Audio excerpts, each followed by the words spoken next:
Was there like any CLC songs that you did that you didn't really like? There's definitely a lot. We were given songs that are very questionable, I would say.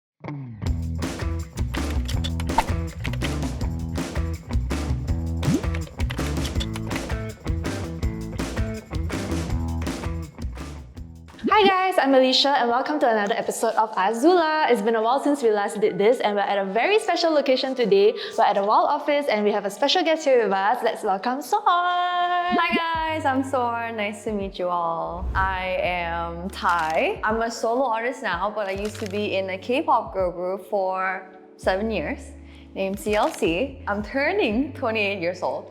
I debuted when I was around 18 and I've been around for quite a while. Okay, so we'll just jump straight into it. Okay. Maybe we can start talking about how your life was like as a K-pop idol. Okay. Yes, so did you always want to be a K-pop idol or did you just want to be a singer and that opportunity came up? So fun fact, I didn't want to be a singer growing up, but I think because I saw the commercial for TV and Kpop Star Hunt in 2012, and I thought that would be like a great opportunity for me because I just started taking singing lessons and my parents were like, I mean, if you want to try out, it's summer break anyway, so just try it out. And so I tried it and then I somehow ended up in the competition, did 1, 2, 3, 4, and then went to Korea after that. I feel like everything kind of kicked me in to walk on this path and it just kind of happened. Right, everything just came together. Yeah. So you just started singing at that time and you won first in Kpop Star Hunt. Yes. I Amazing. started taking classes when I was 14 and then the same year, a couple of months later,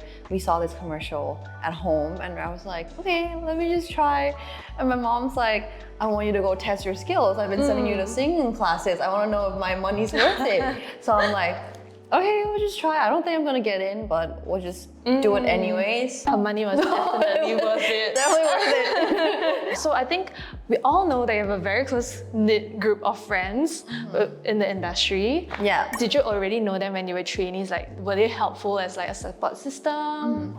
I think the first friend I made in Korea was Lisa because she went to the same singing school as me when I was in Thailand. And my teacher told me that a year before me, there was a Thai girl who also went, but she's in YG, you guys should link up. So then my mom started talking to her mom and was like, oh, can the daughters meet up on a Sunday when That's so it's like a cute. break? So then we both met up and we bonded really fast because, you know, we're going through the exact same thing, but just in a different company. Also, I met Bam Bam on, I think my second day of being in Korea because Cube and JYP used to be like really close to each other and we ate lunch and dinner at the same restaurant. So then he came up to me, he was like this small when I first met him and he was like, hey, are you Sorn? And I was like, are you Bam Bam? And then he's like, yeah. And so cute. we became friends. And then a couple years later after I debuted, Minnie came in and Cube called me and told me to go see this new girl. Her parents are really scared.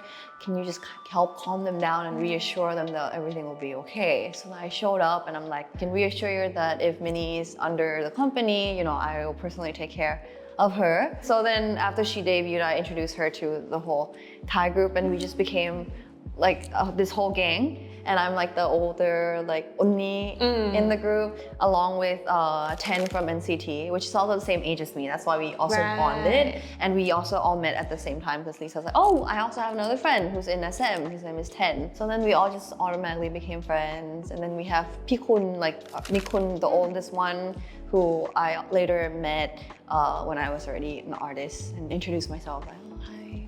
And so yeah, we're like a small Thai group. So would you say there's a huge difference in the industry then versus now?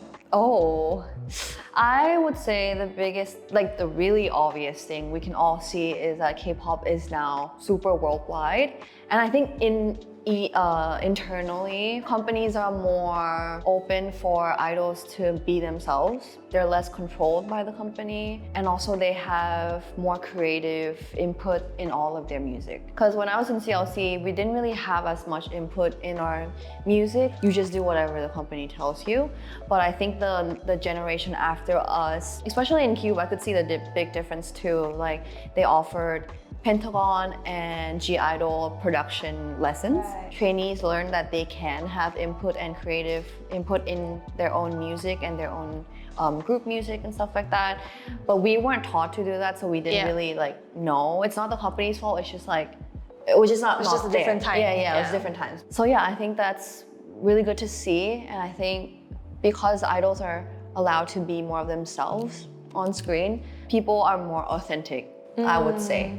During your time, was there like any CLC songs that you did that you didn't really like? Or are the songs like up your alley?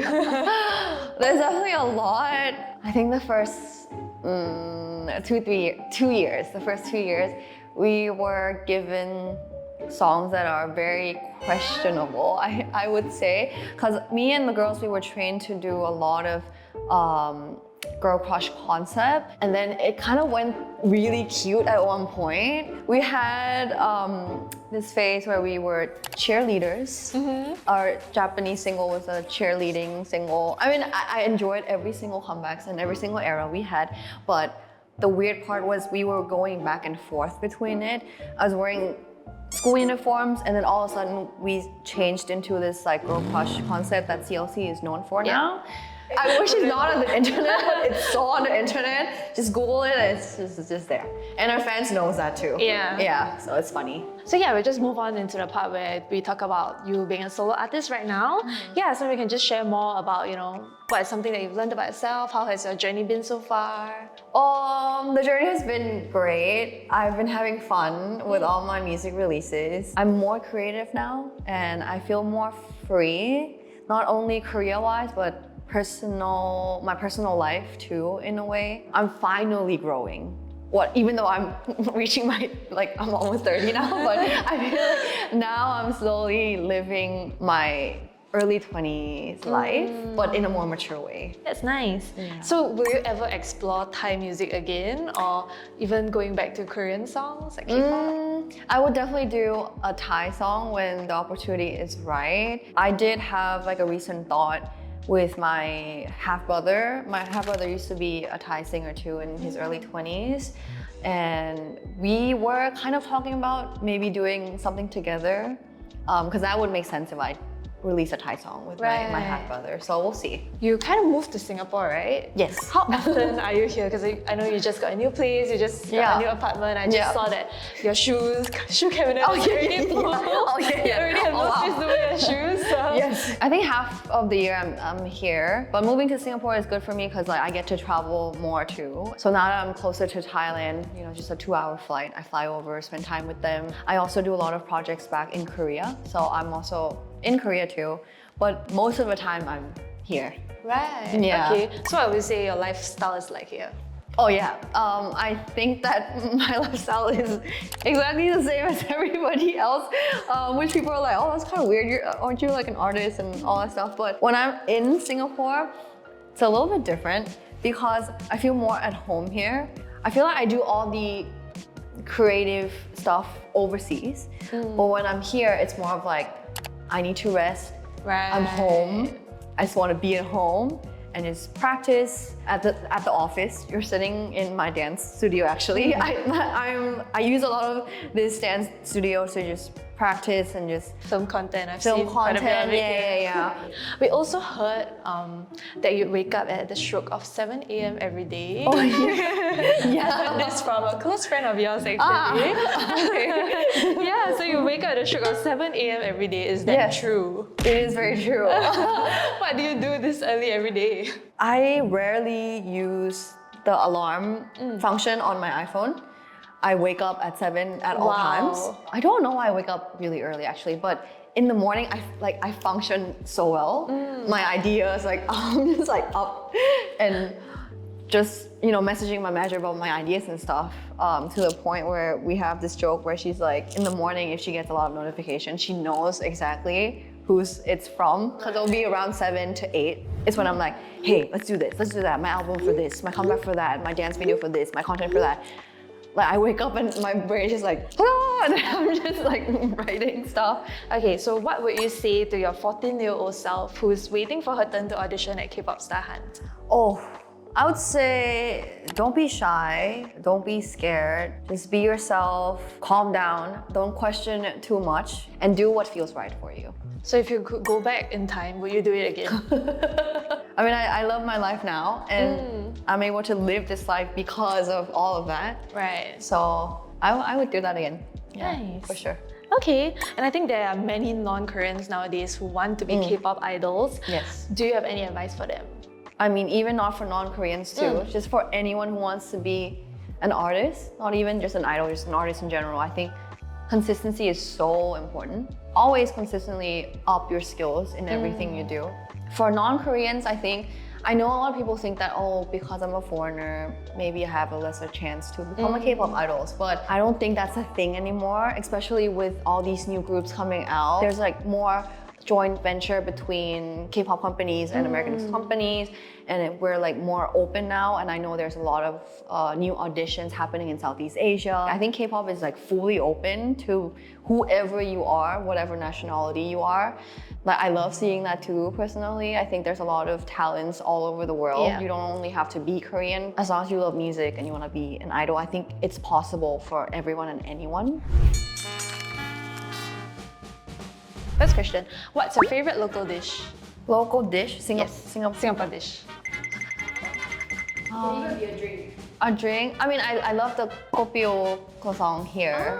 with Like Americano. yeah, Americano. Yeah, you go to Americano, the local ones. Yeah, I love it though. If you can only bring one item to a deserted island, what would it be? Oh, it can't be one in this scenario. If it's two, I'll bring a speaker and something to play music with, because I cannot sit in silence. Like I need something in my ears, and I need sounds at all times. Don't you need to bring a charger too then? Damn it.